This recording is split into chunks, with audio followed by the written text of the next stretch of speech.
Hello guys. Ah, shit. Here we go again.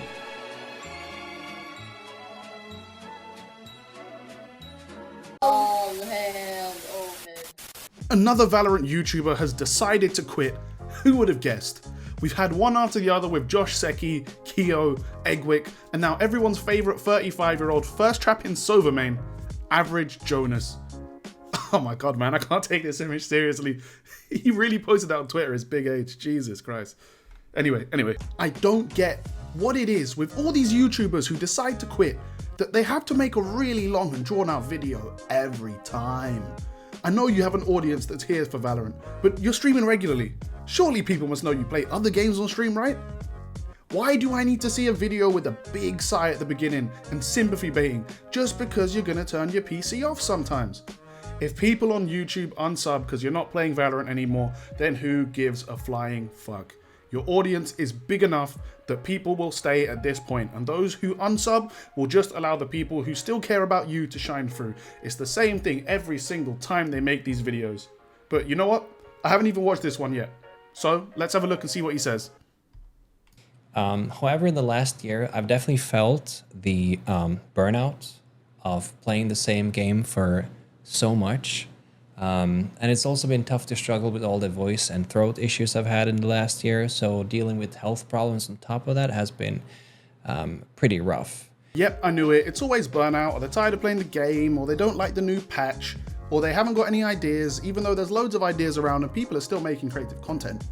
And I don't get why he's talking about his throat problems, because he's still intending to stream, make videos, which is going to require him to use his throat excessively. Pause. It's also because one of my favorite things that I loved doing when I first started streaming was theory crafting. We were making lineups. We did the Pimp My Lineups thing, and it felt so rewarding to do this theory crafting together with you guys.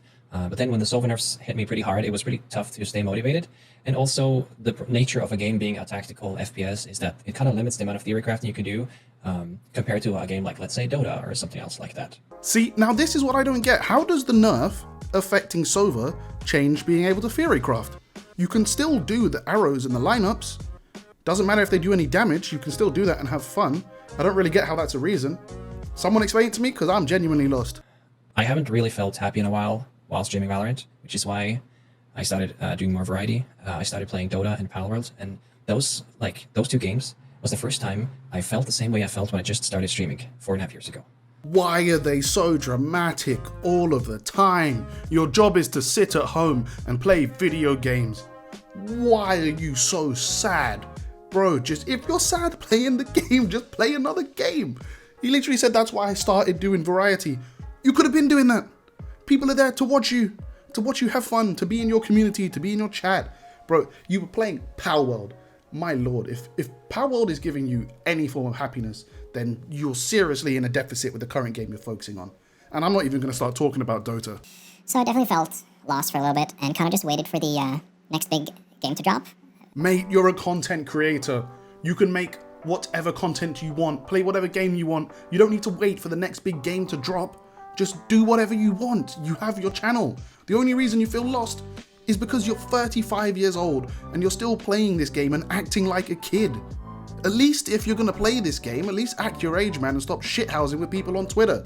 Or first trapping. That's what's even worse. That's why I've decided that this is the new beginning I need, and I will be completely quitting Valorant on all my platforms. It is super scary.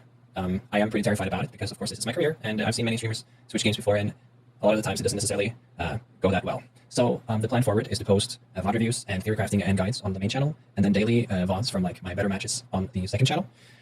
And I do understand that some of you will probably not like this decision, and I completely understand if you don't want to follow my journey here forward. I still appreciate that you've been around and watched all my stuff for all these years, and I hope you guys also understand that I also have to do this for myself so that I stay happy. I also want to thank everybody so much for just changing my life so much, and I hope to see you in my Deadlock streams if you guys want to. And I'll always remember the years of the Sova main who practiced every day in a custom game. Thank you very much.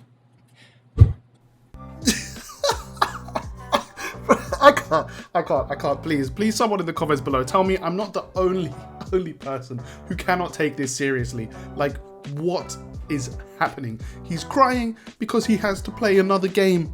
He's gonna play the fucking Valve Deadlock game that's coming out, the Overwatch ripoff, that he's gonna get just as annoyed about because it's not gonna be as good as Overwatch, and he's never gonna want to play Overwatch. Why are you crying? It took you how long just to tell us, I'm not playing Valorant, I don't like it anymore, I'm gonna play something else. Is that okay? Bro, you do not need to cry about this, man. There's better things to cry about.